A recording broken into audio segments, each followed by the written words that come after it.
Hello, Sunny here. Welcome to our fourth Q&A. As you know, I'll be answering your questions today regarding self-inquiry practice and some other things on the spiritual path as well. I have collected your questions from our self-inquiry support group. So just so you know, if you're watching this for the first time, you can join this group here. It is free to join using the link in the description box below.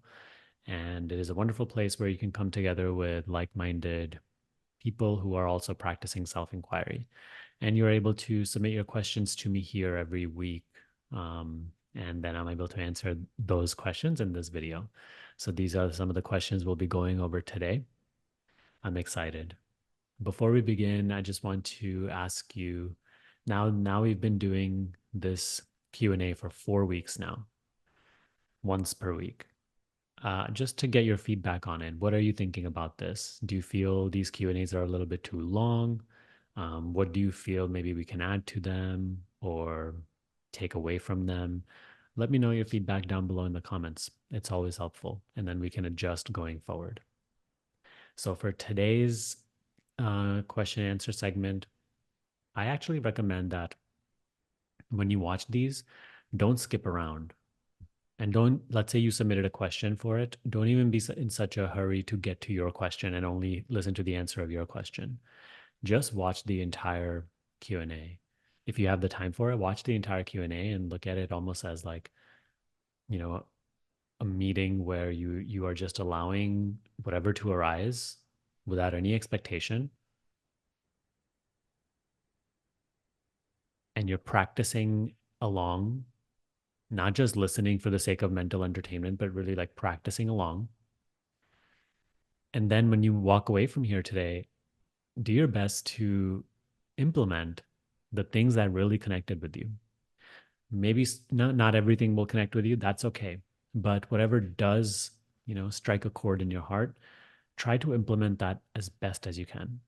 And then in that way, these talks will be more and more helpful to you. All right.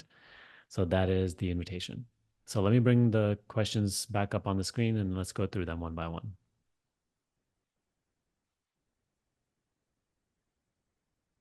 Okay. So, first question is by Vidhi. I find myself so involved in my head and it's difficult to come out ASAP. How can I practice witnessing while thinking? Witnessing and thinking both at the same time. Actually, you are either witnessing or you are thinking. Okay. The moment you become conscious of yourself as the witness, there's no thought. That is because when you become conscious of yourself as the witness, that contracted awareness, which we call thinking, relaxes away. So I don't want you to focus so much on thinking and witnessing at the same time. When you do remember and notice that you are lost in thought, in that moment, let go of interest in what thoughts are saying. The interest you have in thoughts is what binds you to them. There's like an interest in what thoughts are projecting about my future, my past. In moments of practice, the person you are does not matter. What happens to you, your future, your past, whether you like this or don't, does not matter. If you remain a person, you will be bound to thoughts about my life.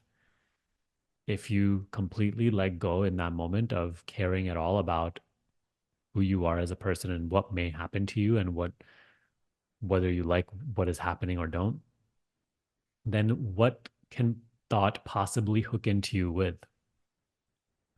Thought, in order to perpetuate itself, needs personal identity. Thought matters only for personal identity. If you continue to conceive of yourself as a person, you will feel bound to thoughts. That is the secret. Whereas when you let go of this idea, I am a person, just for this moment, and you let go of caring so much about me and my life, this person centeredness, then your attention won't compulsively stick to thoughts. Then you're going to be more and more able to just be. Just be. So that is what self inquiry is inviting you to explore, the state of just being without holding on to this idea of what I am, who I am. Just be and be aware of your being. Just be and notice your awareness, your aliveness. There's nothing personal about that. Start to grow more interested in your true being, your awareness, than you are in your thoughts. And thoughts are only about person, about what you hope to achieve and gain as a person. This is the immaturity that has to be let go of. For whom do thoughts matter so much? For whom does it matter so much what thoughts are saying? Only for you, the person. Let go of this idea that I am a person and just be. Then thoughts won't compel you so much. They won't be so sticky. Play around with this. It's very, very real. Okay, let's go to the second question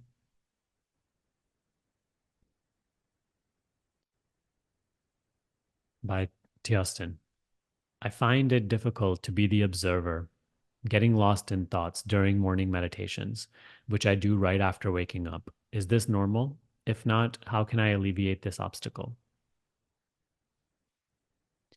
Yeah, it's normal. I mean, honestly, anything that sort of happens on this path is normal. Don't worry about, oh, is this normal or is this not normal? Um, but the practice remains the same. Like, you just have to create a resolve that, okay, it might be difficult, and it is, but who is resisting that? What is resisting that? Do you see that, like, again, it is mind, which is the culprit, which says it shouldn't be difficult. And if it is difficult, then I can't practice. But actually, we have to practice through the difficulty. And the best part is that you don't have to be perfect at it. You simply just have to practice. Sometimes you succeed, sometimes you fail miserably. Let that be so. Surrender to the will of God, to the will of life. Just continue on, though. Don't be short sighted. Don't just want things to come easy to you. That is the mind which doesn't want to do anything, but it wants all the results. Practice through the difficulty and practice the same advice that I just gave to Vidhi. You're thinking so much and your thoughts are so sticky because you care too much about who you are as a person in your life. You're just lost in thoughts about what you want and don't want. Let go of that personal self centeredness. In moments of practice, completely let that go. You as a person, you, the person, don't matter. And then it naturally becomes simpler. Also, for both of these questions that we just covered, daily consistent meditation is necessary. You have to sit in silence every single day. Otherwise, there's no chance of you even being receptive to this message and having the strength to apply it. When you sit and give yourself time every day to practice these words, when you meditate, only then do you grow in the capacity to even really experience the words that we're sharing.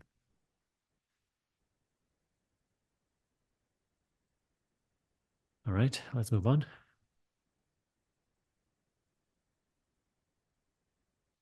During these Q&As, don't resist periods of silence.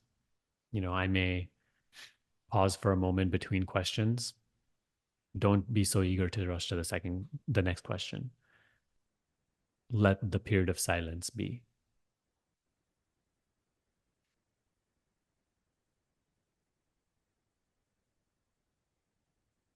Okay, we have a question from Geoffrey. Sunny, how do you start your day? I find it very hard to wake up in the morning without my mind on turbo. So once again, implement the advice that I just mentioned for the first two questions. In the morning, it's helpful to not just jump straight into personal stuff and work and what's coming for you later that day. For me, morning time, I consider sort of like my time devoted to spiritual practice.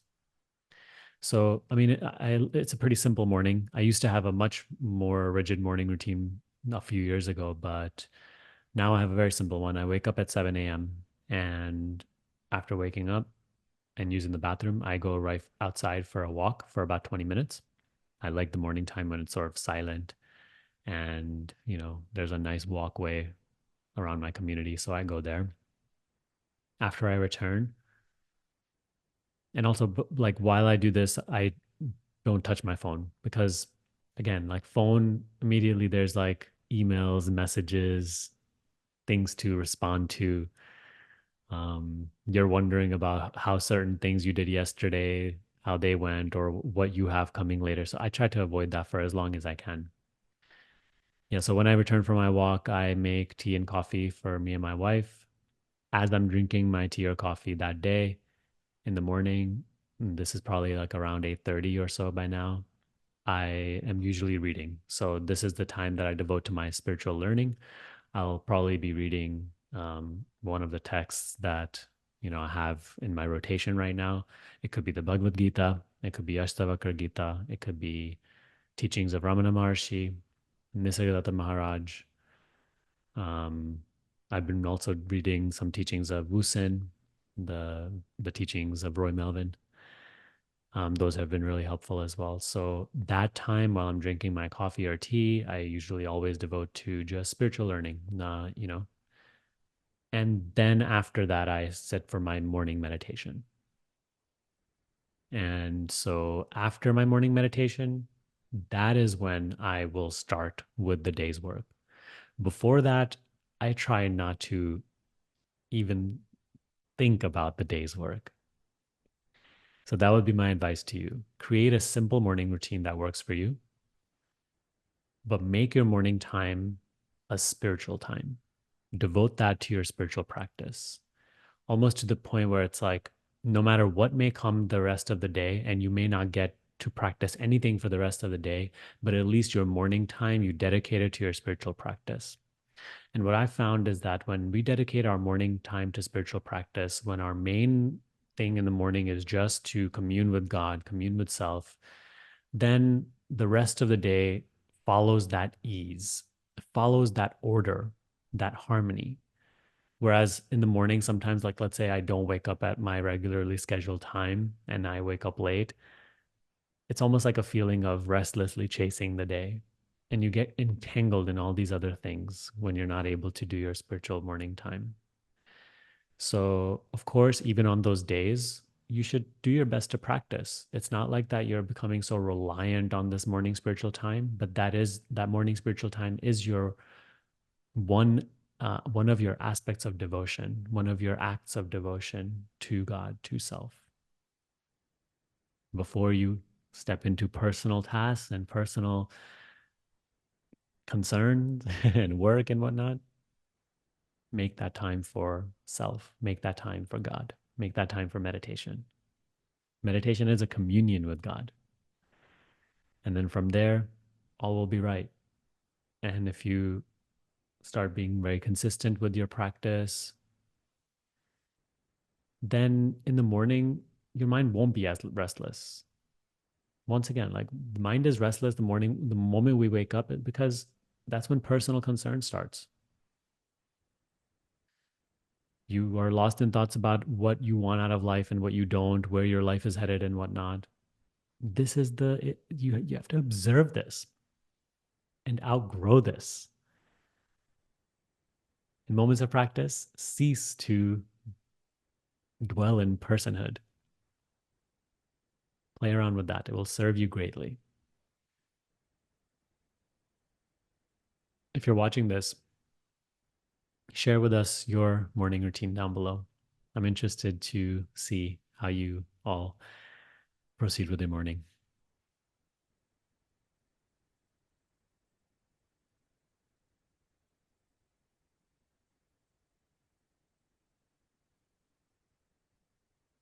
So next question is by Katie. Katie said, how do you not resist something that you are completely terrified of so the resistance feels automatic? So you're completely terrified of something and resistance feels automatic. How do you not resist something like that?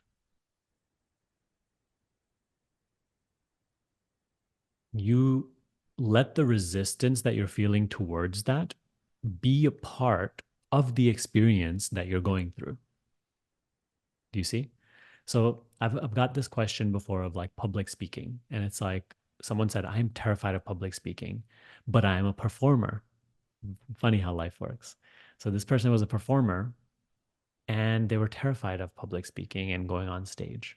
And so they said, every time I have to go on stage, I get so nervous, I get so fearful.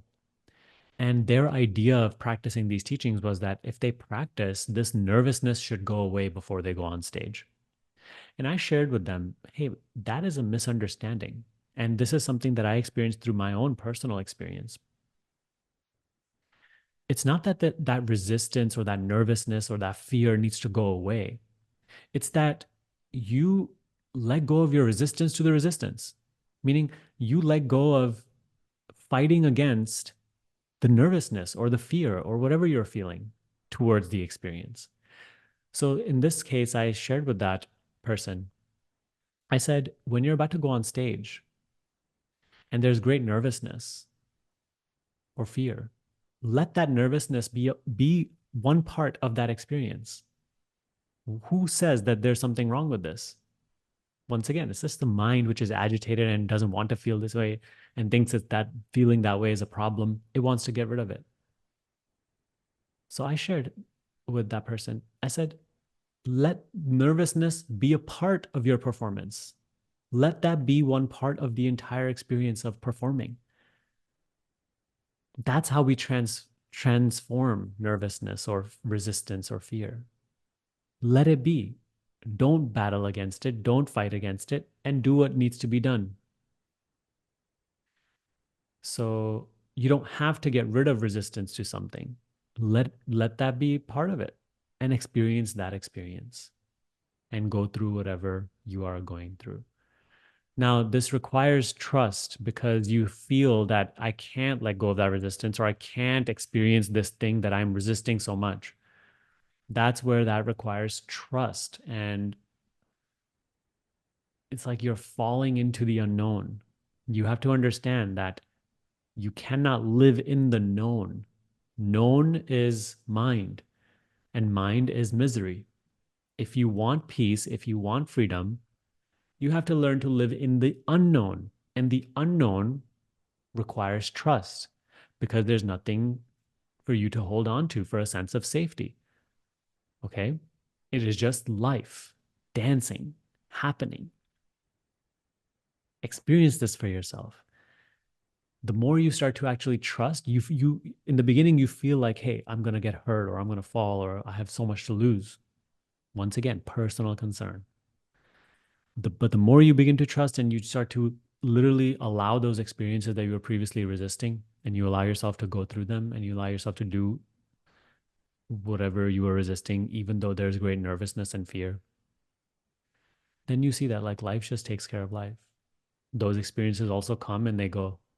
And I always somehow have the capacity to deal with them and experience them and learn from them and go through them without losing anything. This is what helps you start to go beyond the shackles of personhood, of constantly worrying about your future. You know, the unwillingness to surrender, the unwillingness to trust in life is one of the greatest things that keeps our minds restless. So the more you begin to trust, the more you begin to surrender and just be open to any experience that may happen, the less your mind will be restless. Restless mind is a mind which is full of control. A peaceful mind is a surrendered mind. You can't have a peaceful mind while still pretending you are in total control. That is the issue. That is why people have a hard time with this. So trust, let go, And even the fear, the resistance, nervousness, let that be a part of it. Enjoy that also. I hope you're enjoying the Q&A so far. So just wanted to let you know that this is the first 20 or so minutes of the Q&A. If you want to watch the other hour, just make sure to go ahead and join our group down below. Inside of the classroom tab in our group, you will find the full Q&A. So if you want to watch a full Q&A, you just have to join our group. You can do that below for completely free. I hope this video brought you value. And when you join the group, you'll also be able to participate in our next Q&A. So I'm really excited for that. That's all for today. I'll see you next time.